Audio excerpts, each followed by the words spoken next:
साथियों, नमस्कार। आप सबका मेरे YouTube चैनल में स्वागत है।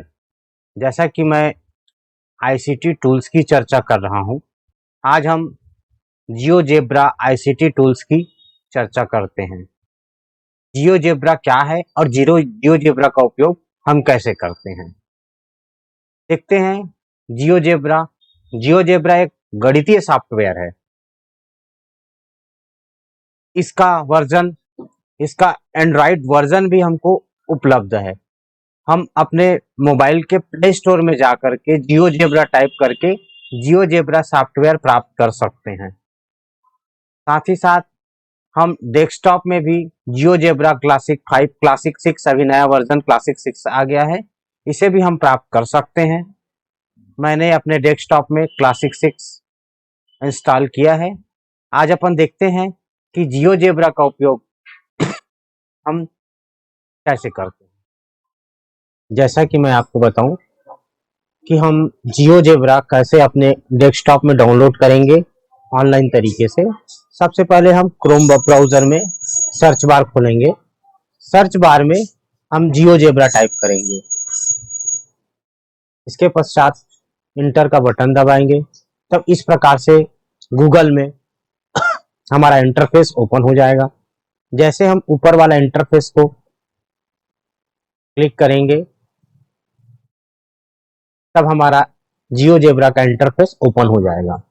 मैं आपको एक सजेस्ट करूंगा कि आप अपना जियोजेब्रा में अकाउंट बना लें। जैसे कि अभी मेरा अकाउंट एम से है, मिलेंद्र से है। अगर हम जियोजेब्रा में अकाउंट बना लेंगे, तब जो भी हम मॉड्यूल तैयार करते हैं अपने अकाउंट में सेव होते जाता है। जैसे कि मैंने बहुत सारे जियोजेब्रा में डिजाइन किए हुए हैं। जैसे सामने में दिख रहा है कक्षा 12वीं समतल है, बेलन है, परिधि है, ये सब आप देख रहे हैं। गास थ्योरम, ये आपका पाइथागोरस प्रमेय, थेल्स प्रमेय, परवलय, ये बहुत सारे मैंने मॉड्यूल तैयार किए हैं, जो कि आप जियोजेब्रा में सर्च बार में मेरा नाम टाइप करके आप शिक्षण अधिगम प्रक्रिया में प्रयोग कर सकते हैं। ये सब मेरा बनाया हुआ मॉड्यूलो है। एक आध मॉड्यूलों को मैं खोल के बता रहा हूँ। जैसे कि हम जानते हैं त्रिभुज के तीनों कोणों का योग 180 अंश होता है। इसको मैंने तैयार किया है सिमुलेट करके, देखिएगा। ये इस प्रकार से त्रिभुज का कोण, ये इंटरफेस ओपन हो गया।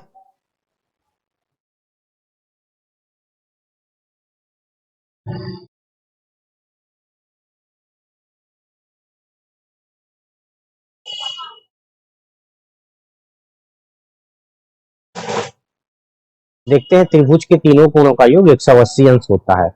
हम त्रिभुज के किसी बिंदु को हम ऊपर नीचे करके देखते हैं, प्रत्येक स्थिति में तीनों का योग 180 अंश प्राप्त होता है। ये तो पहली स्थिति हो गई। दूसरी स्थिति में मैं एक सिमुलेशन इस पर तैयार किया है।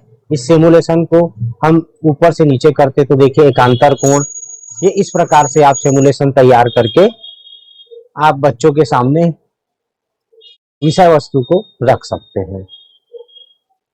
अब इसके पश्चात हम ऑफलाइन वर्जन में जियोजेब्रा को कैसे डाउनलोड करें, सॉफ्टवेयर को कैसे डाउनलोड करें, इसके लिए देखिएगा इसके राइट सेक्शन में सबसे अंतिम में ऐप डाउनलोड्स है।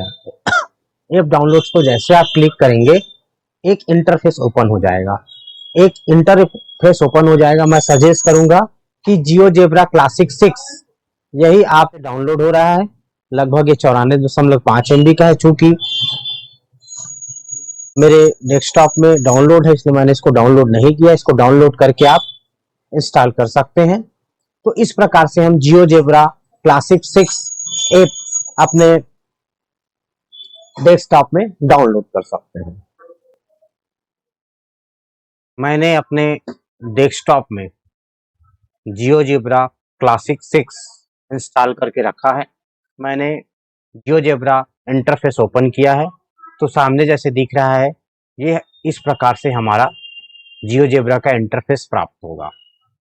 सबसे पहले मैं आपको बता दूं, ये ग्राफिकल टूल्स है, गणितीय टूल्स है। मैं अभी इसके दो पार्ट्स के बारे में बता दूं। ये जो राइट क्लिक आप देख रहे हैं, ये देख रहे हैं जो मेरा पॉइंटर जा रहा है,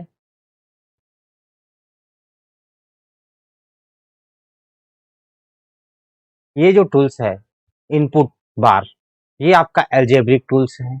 इसके पश्चात सेकंड वाला टूल्स है, ये आपका ग्राफिकल टूल्स है। ये 2D 2 डायमेंशन में है। इस ये 3 डायमेंशन में भी होता है।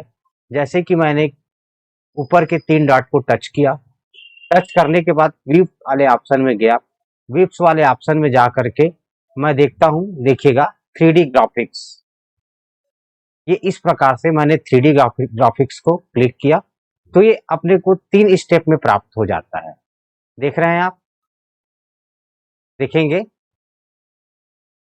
पहला टॉपिक जो होता है आपका एल्जेब्रिक खंड है, सेकंड टॉपिक जो होता है 2D ग्राफिकल है, उसके पश्चात जो थर्ड पार्ट है ये आपका 3D ग्राफिक्स है। जैसे भी हम इनपुट में कोई भी पॉइंट, उदाहरण के तौर पे मान ले जाए मैं एक पॉइंट 1 2 इस प्रकार से मैंने एक पॉइंट टाइप किया और उसके पश्चात इंटर किया तो एक बिंदु ए हमको प्राप्त हो गया। इसका निर्देशांक 1 और 2 है। तो इस प्रकार से मैं आपको बता दूं कि जियोजेब्रा जियोजेब्रा में पहला पार्ट एल्जेब्रिक होता है,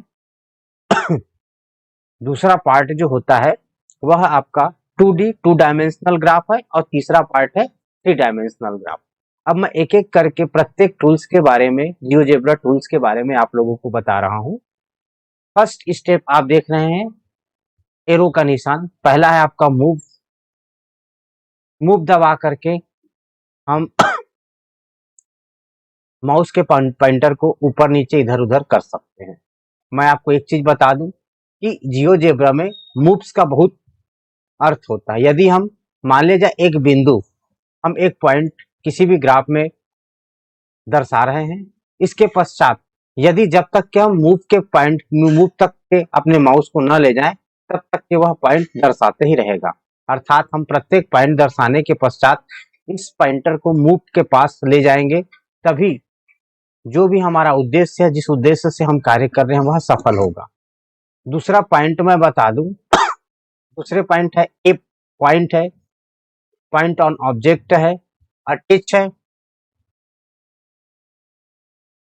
इसके पश्चात इंटरसेक्ट है, इंटरसेक्ट के पश्चात मिड पॉइंट है, मिड पॉइंट के पश्चात कॉम्प्लेक्स नंबर है। जैसे कि उदाहरण के तौर पे मैंने 2 पॉइंट रखा, एक पॉइंट ए है और एक पॉइंट बी है। यदि ए और बी पॉइंट में मेरे को मिड पॉइंट प्राप्त करना है, मैं मिड पॉइंट की बात कर रहा हूं तो हम पॉइंट ए और पॉइंट बी दोनों को क्लिक करेंगे तो एक मिड पॉइंट हमको ई प्राप्त होगा। तो ये इस प्रकार से मैंने पॉइंट का अर्थ बताया। जैसे इंटरसेक्ट है, इंटरसेक्ट हम कैसे प्राप्त करेंगे, मान लिया जाए हमारे पास 2 लाइनें हैं इस प्रकार से, ये हमारा पहला लाइन है और ये हमारा दूसरा लाइन है। अब दोनों लाइन का हमको इंटरसेक्ट प्राप्त करना है। हम क्या करेंगे, उस पॉइंट में इंटरसेक्ट के पास जाएंगे, इंटरसेक्ट टच करेंगे, उसके पश्चात पहले लाइन को हम टच करेंगे, दूसरे लाइन को हम टच करेंगे तो हमको एक इंटरसेक्ट पॉइंट जे प्राप्त हो जाएगा। तो इस प्रकार से मैंने आपको पहले खाने का अर्थ आप लोगों को समझाया। इसके पश्चात पुनः मैं दूसरे टर्म में जा रहा हूं, टोटल को मैंने डिलीट कर दिया है। सेकंड पार्ट मेरा लाइन वाला पार्ट है, 2 बिंदु का लाइन पार्ट, सेगमेंट है, सेगमेंट विद गिवन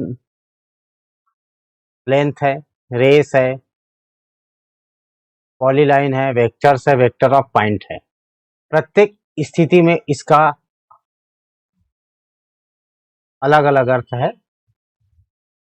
जैसे कि मैं लाइन की बात करता हूं, एक पॉइंट ए है, दूसरा पॉइंट बी है, तो ये इस प्रकार से हमको एक लाइन एफ प्राप्त हो गया। दूसरे पार्ट में सेगमेंट है, सेगमेंट में अर्थात हमको बिंदु सी और बिंदु डी, ये हमको एक रेखाखंड प्राप्त हो गया। देख रहे हैं पहले पॉइंट में हमको लाइन प्राप्त हो रहा है, दूसरे पॉइंट में हमको रेखाखंड प्राप्त हो रहा है।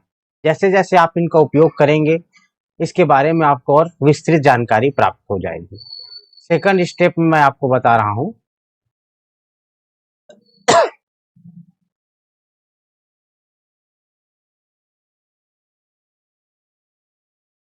Perpendicular lines, parallel lines, perpendicular, bisector, angle bisector, इस प्रकार से हमको प्राप्त होता है। पर परपेंडिकुलर लाइन हम कैसे प्राप्त करते हैं देखिएगा।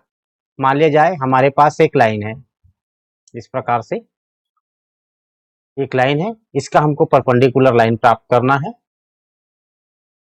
हमने एक बिंदु से लिया, उसके पश्चात इस लाइन में, ए बी लाइन में कहीं भी हम एक क्लिक कर देंगे तो ये हमको परपेंडिकुलर लाइन हमको प्राप्त हो जाएगा, अर्थात ये क्या है, हमारी लंबवत रेखा प्राप्त हो जाएगी।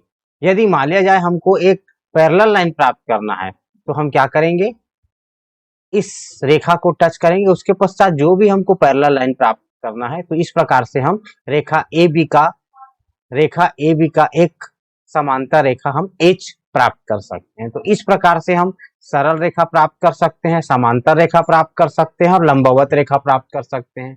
मैंने आपको रेखा कैसे प्राप्त करते हैं, रेखाखंड कैसे प्राप्त करते हैं, लंबवत रेखा कैसे प्राप्त करते हैं और समांतर रेखा इस सॉफ्टवेयर की मदद से कैसे प्राप्त करते हैं, मैंने आपको बताया। इसमें देखने वाली बात एक है कि एक तरफ हम देखते क्या है, ग्राफिक टाइप से, और एक तरफ एल्जेब्रिक टाइप से है। एक तरफ साइड में हमको इसका एल्जेब्रिक पार्ट प्राप्त होता है, यदि हम एल्जेब्रिक पार्ट को टाइप करेंगे तो ग्राफिक पार्ट प्राप्त होता है, यदि हम ग्राफिक को लेंगे तो एल्जेब्रिक प्राप्त होता है, अर्थात इसको हम दो कमांड से क्लियर कर सकते हैं। अब इसका मैं चौथा पार्ट बता रहा हूं। चौथा पार्ट जो है,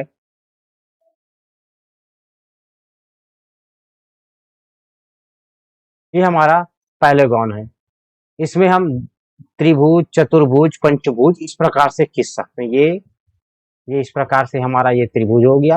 अगर हमको चतुर्भुज खींचना है, इस प्रकार से हम चार भुजाओं से घिरे ये चतुर्भुज खींच सकते हैं। पंचभुज खींचना है तो इस प्रकार से हम पंचभुज, षष्ठभुज, सप्तभुज, ये इस प्रकार से हम खींच करके विद्यार्थियों के सामने रख सकते हैं। मैं आपको इसमें से कलर चेंज कैसे चेंज होता है सबके बारे में बताऊंगा। अब इसके पश्चात आगे मैं देखता हूं रेगुलर पैलागॉन। ये इस प्रकार से, यदि हमको समबाहुभुज खींचना है, मान लिया जाए जैसे हमने एक दो बिंदु को क्लिक किया, इसके पश्चात ये रेगुलर पैलागॉन का एक इंटरफेस ओपन हो गया। मान लिया जाए इसमें हम 6 टाइप करके ओके करते हैं तो ये हमको समषष्ठभुज प्राप्त हो गया। देख रहे हैं आप, ये हमारा एक समषष्ठभुज प्राप्त हो गया। पुनः हमने एक, दो, फिर हमारा खुल गया, 4 है। मान लिया जाए हम इसको 9 करते हैं और ओके करते हैं तो ये आपका 9 भुज प्राप्त हो गया। देख रहे हैं आप अपने, ये इस प्रकार से 9 भुज हमको प्राप्त हो गया। अब इसके पश्चात मैं इसका जो चौथा पार्ट है सर्कल से रिलेटेड है।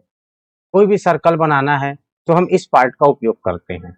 देखते हैं इस पार्ट का हम कैसे उपयोग करेंगे। अब मैं इसके छठवें पार्ट की बात करता हूं जो कि सर्कल है। इसको हम देख रहे हैं आप,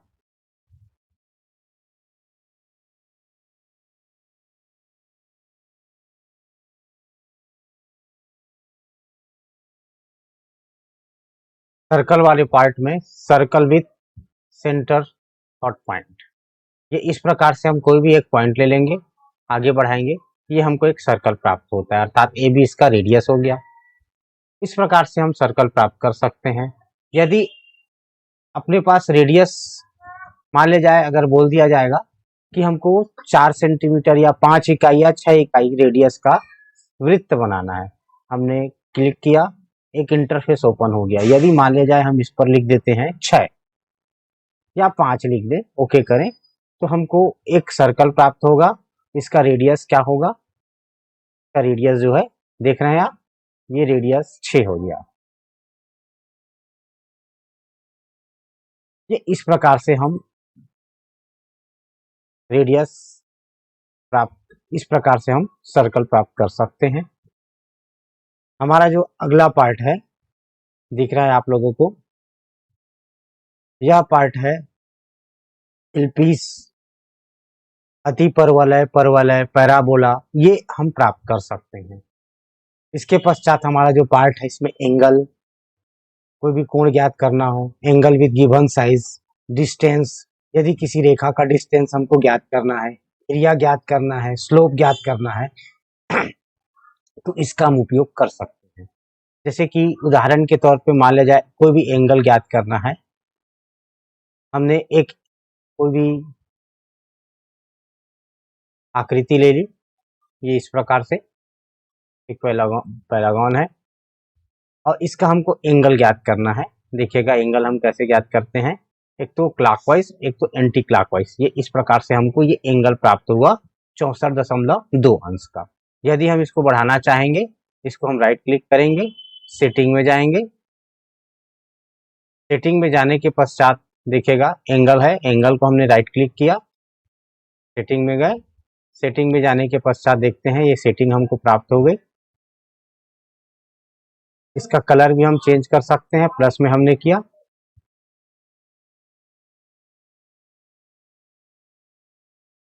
इस प्रकार से हम कलर चेंज कर सकते हैं। इसका एंगल भी चेंज कर सकते हैं। देखिएगा अगर इस प्रकार से नहीं हो रहा है तो हम इसके एल्जेब्रिक खंड से देख सकते हैं। एल्जेब्रिक खंड में 3 बिंदु है, उसको हमने क्लिक किया, सेटिंग वाला ऑप्शन खुल गया। सेटिंग वाले ऑप्शन में बेसिक है, बेसिक के पश्चात कलर्स है, जो भी कलर आप करना चाहो हम कर सकते हैं। सपोज हम मान लीजिए रेड कलर करते हैं तो रेड कलर करके हम उसको डार्क कर सकते हैं। इसके पश्चात स्टाइल है, स्टाइल में जाकर के हम क्या कर सकते हैं, इसके साइज को बड़ा कर सकते हैं। देख रहे हैं आप स्टाइल बड़ा हो गया। जैसा आप करना चाहे, डिकोड करना चाहे, जो जिस प्रकार से लेना चाहें हम टोटल सेटिंग में जा करके कर सकते हैं। इस प्रकार से जैसा भी आप करना चाहें आप कर सकते हैं और आकर्षक बना सकते हैं अपने चित्र को। ये इस प्रकार से हमको प्राप्त हो गया। ये मैंने एंगल के विषय में बताया। यहाँ एक और ऑप्शन है, एंगल में लिखा हुआ है एंगल विथ गिवन साइज। मान ले जाए हमने 2 बिंदु रखा, ये इस प्रकार से हमारा एक इंटरफेस खुल गया। तो जितने डिग्री का एंगल बनाना है, मान ले जाए हमको यहाँ काउंटर क्लॉकवाइज है, क्लॉकवाइज है, मान ले जाए हमको 65 डिग्री का हमको एंगल बनाना है। हम 65 डिग्री को क्लिक किए, ओके किए, ये देख रहे हैं आप ए और बी, ये इस प्रकार से 65 डिग्री का एंगल प्राप्त हो गया। इसको हम सेगमेंट की सहायता से मिला सकते हैं। देखिएगा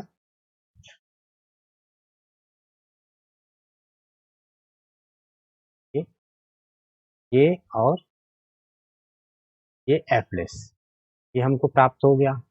तो इस प्रकार से जियोजेब्रा का उपयोग करके ये टोटल के बारे में, रिफ्लेक्टिव के बारे में, जैसे हम स्लाइडर का उपयोग करेंगे तो इसके बारे में मैं बताऊंगा। आज मैंने आप लोगों को जियोजेब्रा में 2D अर्थात 2 डायमेंशनल आकृति के जितने भी हमारे टूल्स हैं उसके विषय में बताया हूं।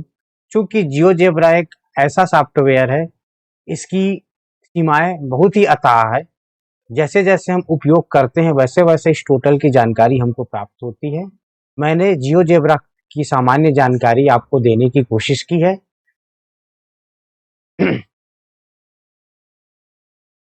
मैं चाहूंगा कि यह वीडियो आपको कैसे लगे मुझे कमेंट्स करके जरूर बताइएगा और आपसे मैं विनम्र निवेदन करूंगा कि मेरे इस चैनल को सब्सक्राइब कीजिए तथा बेल आइकन का बटन दबाइए। जैसे जैसे मैं आईसीटी टूल्स के वीडियो को डालूंगा आपको तुरंत प्राप्त हो जाएगा। इस वीडियो को देखने के लिए बहुत बहुत धन्यवाद। जय हिंद, जय भारत, जय छत्तीसगढ़।